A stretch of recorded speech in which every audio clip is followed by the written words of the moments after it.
Smoke still clung to the ruins of Tokyo, where rails twisted like broken ribs and homes lay in ash. Along the road, a convoy of women shuffled forward, students, nurses, clerks, faces hollow, bodies weak from hunger and surrender. Their sandals scraped dust, their silence heavier than chains. Rumors whispered in every step. Torture, dishonor, fates worse than death. Keiko's lips trembled as she whispered, "If they treat us like animals, I'll bite my tongue before I beg." Beside her, Ayumi's eyes hardened. Yet at the gates, a soldier only opened the door. Quiet, unthreatening. Nothing happened. Nothing made sense. The women's steps echoed in rhythm, the shuffle of worn sandals on unfamiliar earth. Their convoy entered a compound ringed with barbed wire, yet strangely orderly. Whitewashed barracks, flags lifted in the breeze, guards standing still with rifles shouldered, not aimed. Fear hung over them like smoke, but the scene itself contradicted everything they had been told. Flashback. A classroom in Nagoya. A teacher's chalk screeched across the blackboard. "Capture is worse than death. Americans will strip you of your names, your womanhood, your honor." Girls bowed their heads, dutiful, terrified. The voice of the old film reels returned. Black and white propaganda newsreels projected in community halls, showing grotesque caricatures of Americans, wild-eyed giants with crooked teeth, mocking, brutal. In those films, American soldiers dragged women by their hair, stole their rice, burned their homes.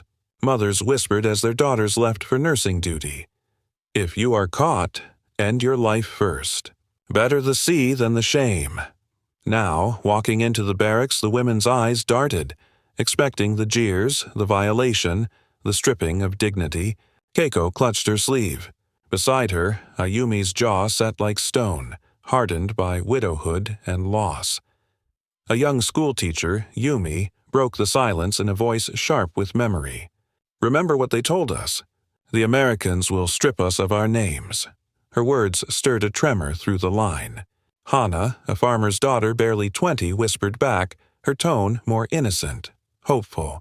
"But look, they don't even look at us. Maybe they don't care who we are." The group reached the entrance to their assigned barracks. An American guard stepped forward, tall, broad-shouldered but without menace. He didn't shout. Instead, in careful, broken Japanese, he gestured toward the building. "You may rest now. No one will touch you." The words fell like stones into water, rippling, confusing, impossible. The women froze, as if trickery lingered behind the politeness. Inside, the barracks were stark but clean. Rows of bunks lined the walls, blankets folded, small wooden tables set in the middle. No cages, no instruments of humiliation. The women exchanged quick glances, suspicion sparring with relief. Keiko whispered to Ayumi, "They want us to drop our guard. That's when they'll show their cruelty." Ayumi, eyes scanning every corner, muttered, "Then we wait. A cage can be lined with silk, but it is still a cage." The first night passed in restless silence. No guards entered to drag anyone away. No shouts, no assaults. Only the sounds of boots in distant patrols, the hum of insects outside, and the creak of wooden bunks as exhausted bodies collapsed. Hana lay awake, staring at the roof beams.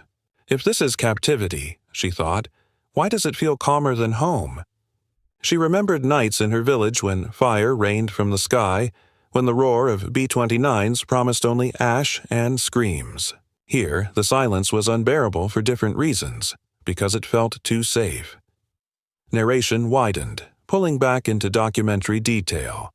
By August 1945, the Japanese home islands lay in ruins. Air raids had erased entire neighborhoods, food stores had collapsed, and propaganda painted the Allies as beasts. In truth, U.S. Army regulations, shaped by the Geneva Convention, commanded that prisoners, including women, be fed, sheltered, and treated with humanity.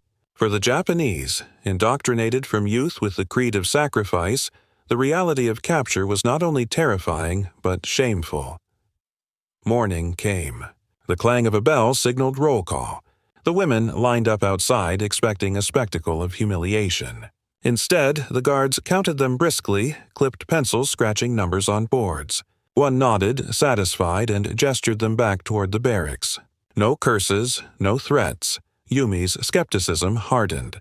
She whispered to the others, "This is strategy. They'll strip our spirits slowly, not with knives but with kindness." Hana frowned, whispering back, "Or maybe." Everything we were told was a lie. The women stood between two worlds, one of propaganda, carved deep into memory, and one of unfolding reality, orderly and strange. Every polite gesture, every moment of calm, pulled at the fabric of their certainty. The propaganda said monsters. The evidence said night fell again. Whispers filled the bunks. Some clung to fear as armor. Others silently began to wonder. The clang of the morning bell tore through the compound. The women startled awake, bracing for humiliation. Keiko pulled her blanket tighter. Ayumi straightened her back, while Hana rubbed her eyes like a child afraid of monsters in the dark.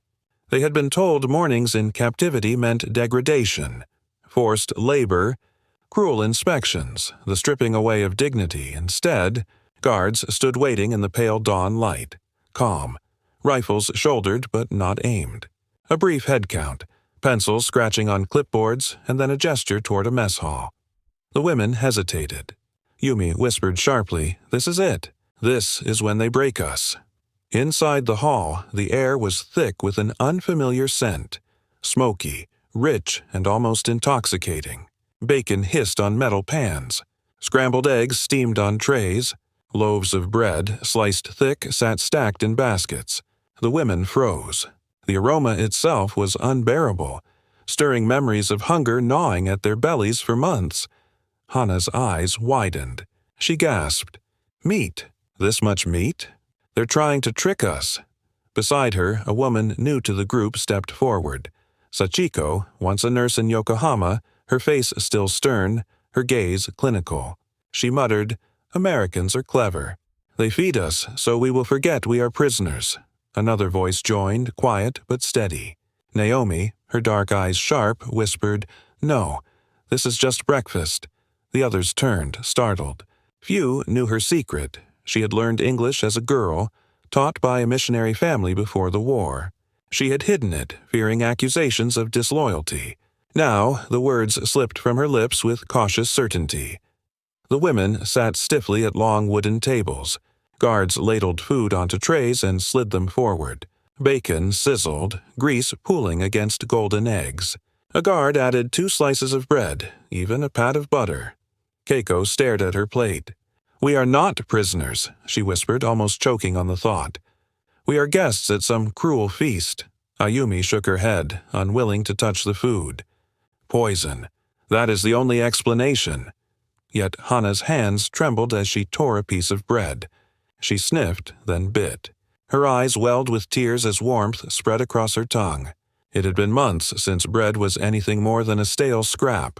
She swallowed quickly, hiding her relief. Sachiko leaned in, voice low. "Do not give in to it. Food is their weapon."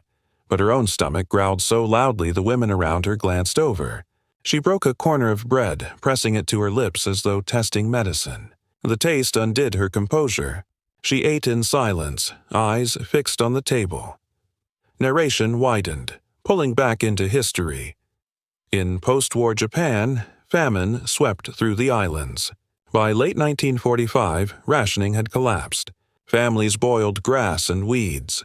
Rice, the sacred grain, became scarce, replaced by millet and thin gruel. Children fainted in classrooms from hunger. Meanwhile, in American camps overseas, prisoners were fed by regulation.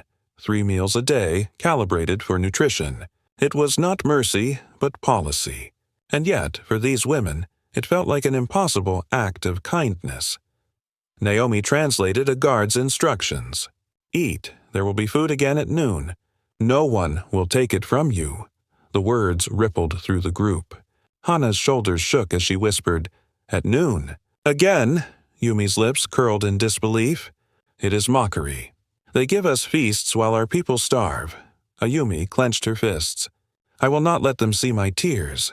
But tears still came. Silent, uninvited, falling into bread crusts and streaking dirty cheeks. It was not only the abundance that broke them, but the reminder of what they had lost. The children who would not taste such food, the homes reduced to dust. For a long while, the only sound was chewing, stifled sobs, and the scrape of metal cutlery against trays. When the women finally rose, plates empty, they exchanged glances heavy with contradiction. Hunger had been silenced, but pride ached. They had eaten like captives, yet also like survivors. As they filed back into the morning light, Hannah whispered to Naomi, "If this is captivity, what is freedom?" Naomi said nothing. She only looked back at the hall, where smoke from the bacon still lingered, curling like a question none of them knew how to answer. The women were lined up once more, their thin shoes scuffing the gravel. A murmur ran through them. Today was different.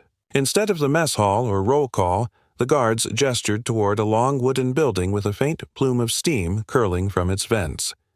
Showers. The word itself struck like a whip. The women stiffened, fear burning behind their eyes. Keiko's breath quickened. She had heard the stories whispered in bomb shelters, prisoners herded into chambers, stripped of dignity and life at once. Gas. Shame. Death disguised as cleansing. Ayumi gripped her sleeve tightly. "No," she muttered. "Not this." The door opened. A scent of soap drifted faintly into the morning air. Sharp, almost floral, unnervingly ordinary. A soldier stood waiting inside, not cruel, not grinning. He pointed calmly toward a table stacked neatly with towels and bars of soap. Another opened a wooden chest, pulling out folded uniforms, clean, plain, utilitarian. The women froze, eyes darting. None moved first. Ayumi's voice cracked. Why are they giving us this?" The guard, struggling with words, answered slowly in halting Japanese. "Because you are human." The phrase hung in the air, almost too heavy to believe. Keiko felt her knees weaken. Human. The word gnawed at her. Propaganda had told her she was less than that to the enemy. An insect, an animal, something to be crushed. Now here stood the conqueror, handing her a towel as though she mattered. Sachiko, the nurse, stepped forward with deliberate control. She snatched a bar of soap, her eyes scanning for hidden traps. It smelled of lavender. She clenched it tightly as though daring someone to rip it away. One by one, the women followed. Clothes were shed with trembling fingers, shame prickling across their skin. They braced for laughter, for hands, for degradation. Instead, only the hiss of water filled the room. Warm streams cascaded down shoulders hunched from months of hardship. Dirt streaked away in rivulets pooling at their feet. Soap foamed between fingers, the scent filling lungs that had known only smoke and dust. Keiko's tears mingled with the spray.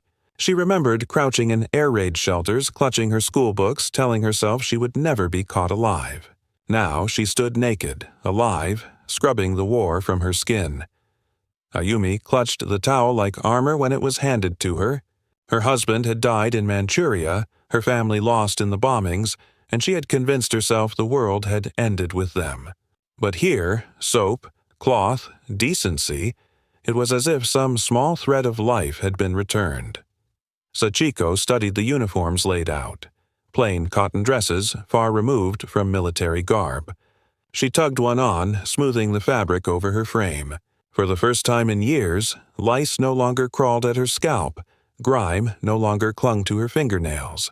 Her pragmatism whispered this was efficiency, health regulation, nothing more. But her heart, despite itself, felt lighter. Outside, the line of women reformed. Different now. Their hair damp, their clothes fresh. They looked at one another not as prisoners, but as survivors glimpsing themselves anew. The guards watched silently. No smirks, no jeers. Merely order, discipline. It unsettled the women more than cruelty would have. Ayumi whispered to Keiko as they walked back toward the barracks. "If they treat us like this, how can we hate them as we were taught?" Keiko's voice trembled. "Because it is easier to hate than to wonder why." Narration widened. The U.S. military's treatment of prisoners followed a strict regulation. Cleanliness was not an act of mercy but of control. Disease was a threat, and order demanded hygiene. Yet, to the women, stripped of dignity for so long, these routines carried the weight of revelation. In their silence, a transformation had begun. Terror had not vanished, but it cracked, allowing disbelief to seep through. For the first time since surrender, their bodies felt like their own again. And with clean hands they carried both confusion and the faint, dangerous spark of hope. Night fell quietly over the camp, the barracks lined in neat rows, shadows stretching long under the watchtowers. Inside, the women huddled on wooden bunks, whispering as if afraid their voices might carry beyond the walls. The day had ended with a new, bewildering announcement. They were permitted to write letters home. For many, the idea was unthinkable. To send words across the ocean, across defeat, across shame, it felt like laying their souls bare. Yet pens and paper were placed before them, plain sheets, nothing ornate. Fumiko's hand trembled as she began her first line. To my beloved children. The ink blurred where her tears struck. She wanted to tell them everything. The bread so soft it melted on her tongue, the showers that made her feel human, the guards who spoke with quiet respect. But each sentence carried a weight. Would they see it as survival or betrayal? She whispered to Michiko seated beside her. If I tell my children of this, will they think I betrayed Japan? Michiko's jaw tightened, her pen unmoving. Once a typist for the Ministry of War, she had copied speeches declaring the Americans beasts, devils in human skin. Her loyalty remained a shield against the confusion clawing at her. She leaned close and hissed, "Better to starve in loyalty than eat in dishonor." The words struck Fumiko like a stone. Her stomach twisted with hunger still, though the Americans had fed her. Was filling her children's bellies with hope dishonor? Or was silence the greater cruelty? At another bunk, Keiko folded her letter carefully, writing only about her health, avoiding mention of comforts. Ayumi, too, hesitated. Her husband dead, her home gone. To whom could she even write? Her letter began and ended in fragments, unfinished. The guards collected the envelopes with bureaucratic precision. They explained through Naomi's translation that the Red Cross would oversee delivery. Not every letter would reach Japan. Some would be censored, some perhaps burned. The women knew this, yet still they wrote. Later, in the dim barracks, conversations swelled softly. The letters had stirred buried questions, Sachiko muttered. If they let us write, perhaps they want our families to know we are safe, Keiko replied, voice sharp. Safe? Or perhaps they want to parade our weakness, to show we have bent. Hana, the farmer's daughter, hugged her knees, whispering, If my mother knew I had bread, even just once, she would thank the gods. The silence that followed was heavier than argument. Gratitude and guilt clashed in every heart. Narration widened. By late 1945, American camps for Axis prisoners were monitored under international law. Letters were permitted, though heavily censored. The U.S. sought not only to maintain order but also to broadcast its image as civilized conqueror. Yet in Japan, many families never received these words. Those that did often read them with disbelief, torn between relief that their loved ones lived and suspicion that the enemy's hand had guided the ink. Back in the bunks, Fumiko lay awake, clutching the memory of her children's faces. She had dared to write of safety, yet in her heart the war between loyalty and survival raged on, unending. The mess hall fell quiet after supper, the scent of bacon and bread still lingering in the air. Plates clattered, tin spoons scraped, and yet unease coiled in every corner. For women who had lived through months of rationing, through years of hunger, abundance itself had become unbearable. That night, in the barracks, Hana lay awake on her bunk, staring at the beams above her. Her stomach was heavy, not from emptiness but from too much. The shift was disorienting. She pressed a hand against her belly and whispered into the dark, I dreamed of rice. Just rice. And now I can't finish my plate. Yumi, the schoolteacher, turned on her side to face her. Shadows softened her stern face, but her voice carried an edge of clarity. "We are prisoners, yet freer here than at home." The words startled Hannah.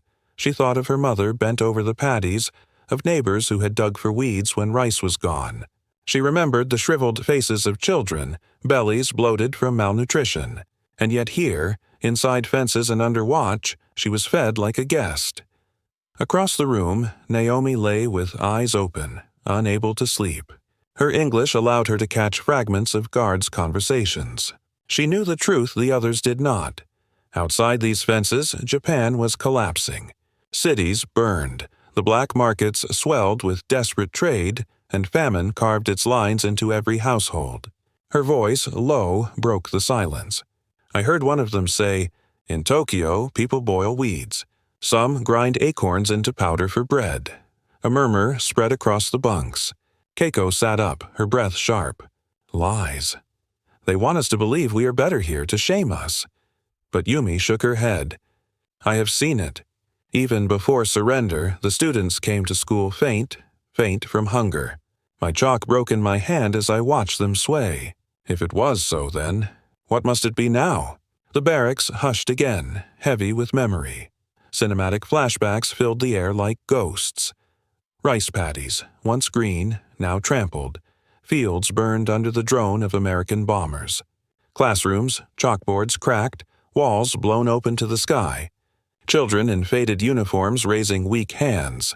Hospitals overflowing, rows of cots with no medicine, the air thick with disinfectant and despair. The women blinked back tears as these images pressed against the new reality of steaming bowls. Warm bread, coffee that smelled bitter but alive. Every bite here was a reminder of those who starved outside.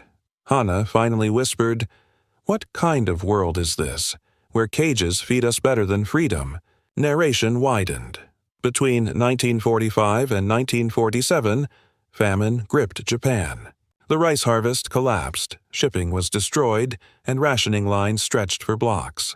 Millions survived on fewer than 1,500 calories a day. In the ashes of Tokyo and Osaka, families scavenged for weeds, barley husks, or scraps left behind by occupying soldiers. For the women inside the American camp, abundance was not comfort, but a mirror reflecting the suffering of their homeland. As the night deepened, Yumi placed a hand on Hannah's arm, a rare gesture of tenderness. "Do not waste your tears," she said softly. "Remember them, yes, but eat, live, that is the weight we must carry." The barracks fell silent once more, but the silence was not empty. It was filled with the weight of memory, the haunting knowledge that survival came at a price they could never fully pay. The camp yard hummed with a rare stillness. The women sat in clusters beneath the shade of a barracks wall, mending uniforms, whispering in half-guarded voices. Beyond the fence, guards stood in pairs, their rifles resting but not forgotten. Most days, silence reigned between captor and captive. But now, small cracks had begun to show. Naomi noticed first, the way one young American lingered longer when passing their group, his eyes not hard but curious. Then another guard, fumbling with a notebook, asked haltingly in Japanese how to say, "hello." The word tumbled clumsily from his lips, and nervous laughter rippled among the women. The barrier wavered. One morning, the infirmary called. A handful of the Japanese women were escorted to help with laundry and basic tasks. There they met her, Emily. She was not in uniform but wore a nurse's white. Her Japanese, though broken, carried warmth. She smiled gently as she worked alongside them, rinsing sheets in sudsy water. Naomi leaned closer, translating. Emily's words dropped like stones into still water. "My brother, he died in the Pacific. But when I look at you, I see my sister." The women froze. Keiko felt her heart pound. The words didn't fit any story she had been taught. She whispered, half in disbelief, "We were told you had no sisters, no tears." Emily's gaze softened. "That is what war wants you to believe." The air grew heavy, not with threat, but with recognition. These were not faceless monsters. They had mothers who prayed, brothers who never came home, grief that mirrored their own. Later that day, Naomi translated a conversation between a guard and Yumi. The guard, no older than 20, confessed that his mother still wrote him letters every week, begging him to come home safe. Yumi's lips tightened. She remembered her own students clutching scraps of paper, begging her to pass notes to their fathers at the front. Different tongues, same ache. At supper, Hana whispered across the table, "They speak of mothers, of family. They mourn too." Ayumi snapped back quickly, "Do not be fooled. Their grief does not erase what they did to our cities." But even her voice faltered. The wall inside her heart had been struck. Narration widened. Under the Geneva Convention, Allied forces were obligated to treat prisoners with dignity, food, shelter, and medical care. For the Americans, this was not just regulation, but ideology, a demonstration of moral superiority after years of brutal war. Yet for the Japanese women, raised on images of inhuman enemies, each smile and simple kindness tore open the lies they had been fed. Emily became a bridge. Her Japanese was clumsy, her grief genuine.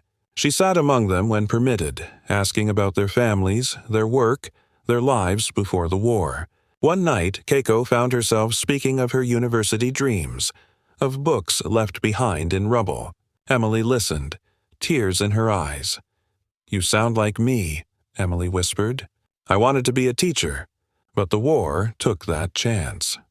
For a moment, the iron walls rusted, revealing something simple and fragile.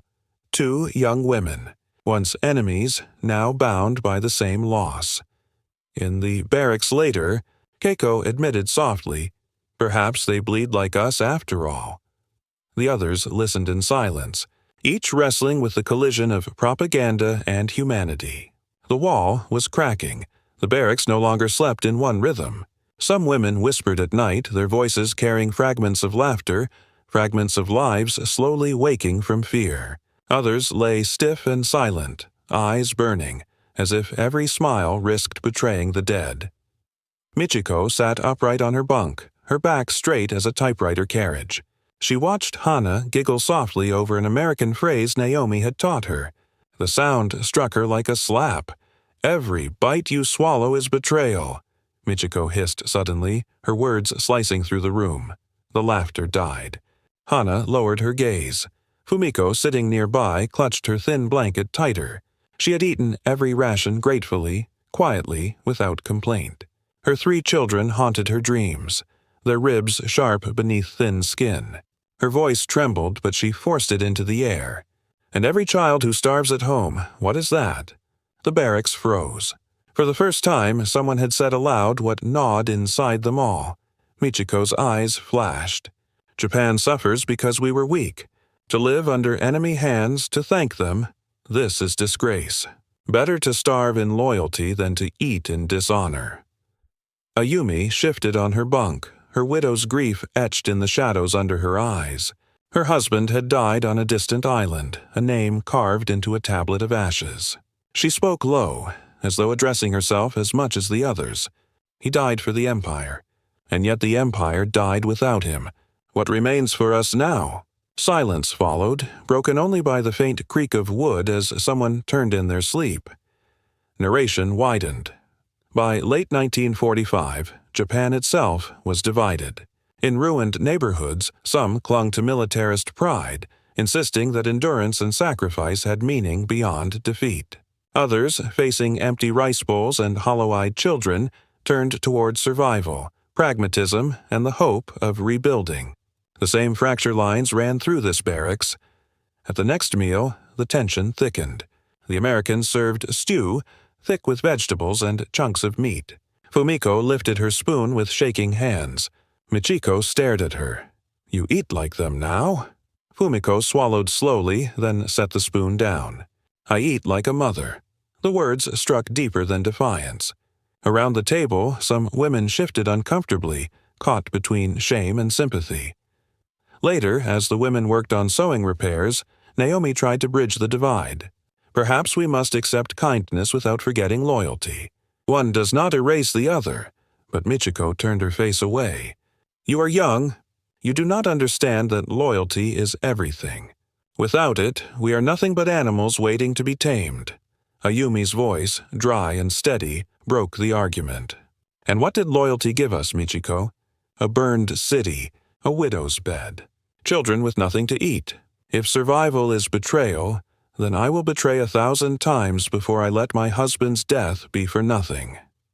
The barracks fell into uneasy quiet, each woman circling in her own thoughts. Laughter had turned dangerous, kindness suspicious, food a battlefield of honor and hunger, but the seeds had been sown. Some began to soften, finding relief in small mercies.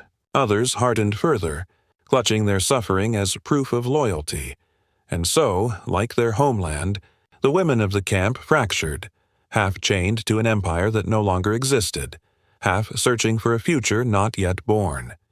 The sound of sewing needles clicking in rhythm filled the barracks like the chirping of crickets in summer. Strips of fabric, cast-offs from American uniforms, torn blankets, flour sacks, were stitched into makeshift dresses and aprons. The women bent over their work, shoulders hunched, but their hands moved with practiced grace. For the first time in months, creation replaced destruction. Hana hummed softly, a tune from her childhood. Others joined in, voices blending into something fragile, something almost forbidden. A song not of war, but of home. It was not loud enough for the guards to hear, but it threaded through the barracks like a secret river of life. Keiko looked around the room, astonished by the transformation. Just weeks ago, the air had been heavy with suspicion and silence. Now, laughter broke out in quick bursts, dying away only to return again. She lowered her needle and whispered almost to herself, "I feared chains." Instead, I found a pause. Ayumi, sewing beside her, glanced up. Her eyes carried the hollow weight of loss, but in that moment they softened. "Maybe freedom is not where we live," she said gently, "but how we are treated." The words settled among the women, daring them to imagine something beyond barbed wire and guard towers. Narration widened. In war-torn Japan, cities lay in ashes. Hunger gnawed at entire villages. Families scavenged through rubble, trading heirlooms for scraps of food. Yet within this camp, this supposed cage, the women ate daily, slept without bombs overhead, and found space to breathe. It was a bitter paradox. Captivity held more comfort than the homeland they longed for.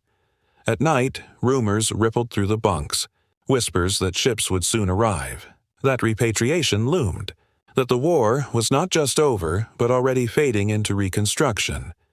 Some women clutched the rumors like lifelines. Hana dreamed of running barefoot through her family's orchard again, of hearing cicadas in the summer trees. She smiled as she spoke of it, and her hope infected others like a gentle fever. But for Keiko, the thought of return brought unease. She had seen the burned photographs, the skeletal outlines of Hiroshima and Tokyo in the American newspapers. What waited for them across the ocean? Would home even recognize them anymore? One evening, as the women prepared for lights out, Ayumi spoke quietly into the darkness. Perhaps the hardest part is not surviving war, but surviving what comes after. No one answered. But many lay awake, listening to the crickets outside the wire and wondering if Ayumi was right. The days grew structured, almost ordinary. The women tended vegetable patches, stitched garments, and even helped in the infirmary.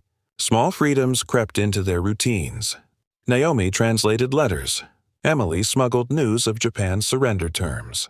The world beyond the fence no longer felt entirely foreign. The gates creaked open one last time.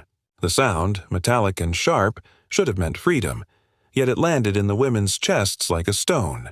Beyond the wire lay ships, departure, the long-awaited return to a homeland they scarcely recognized in memory.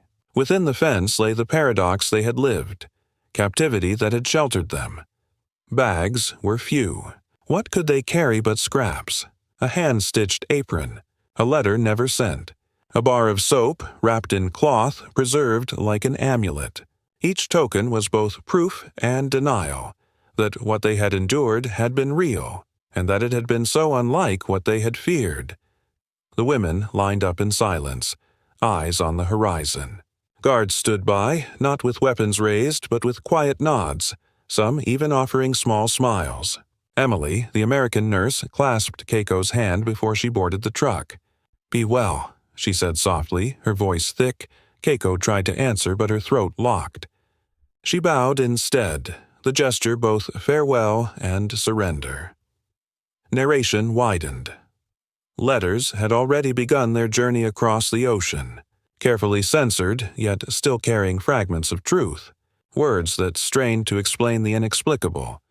We eat 3 meals a day. They treat us with dignity. It is like a miracle, a paradise behind fences.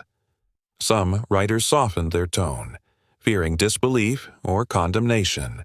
Others wrote plainly, defying shame with testimony. On the night before departure, Hana had whispered to Ayumi, her voice breaking, "I thought freedom was escape, but maybe freedom is safety." Ayumi had not replied, only reached across the bunk to squeeze her hand. That gesture lingered now as Hana clutched the wooden rail of the truck and blinked through tears. The camp receded behind them. Neat rows of barracks, the kitchen that smelled of bacon, the infirmary where soap had been pressed into their palms, the soil where they had coaxed seedlings to life. What had begun as terror had become routine, then, unthinkably, sanctuary. Naomi's voice carried over the montage, calm yet weighted. History will not believe us, but here, we were safe. Her words floated over the final images. Women gazing through truck slats at the receding camp. American flags rippling against the morning sky. Guards lowering their caps in solemn acknowledgement. The ship waited at the harbor, gray against gray seas. The women boarded slowly, each step a fracture line between past and future. Some smiled faintly. Others wept openly, clutching one another as though separation would undo them. In the hush of the deck, as the shoreline began to shrink, Fumiko whispered a final confession. "We entered as enemies. We leave as humans." Silence followed. No one argued. No one could. The waves took their voices, carrying them toward a homeland where hunger, shame, and rebuilding awaited. But within each heart, the memory of the camp endured, not as prison, but as a miraculous haven. Yet every kindness carried a shadow. Would these small freedoms vanish the moment the ships arrived? Would the brief laughter, the singing, the stitched dresses, all dissolve back into the hunger and ruins of a homeland still kneeling under occupation? The paradox deepened. The camp was both prison and refuge, both humiliation and sanctuary. The women clung to the fragile present, fearful that freedom itself might mean losing the strange, unexpected peace they had found in captivity.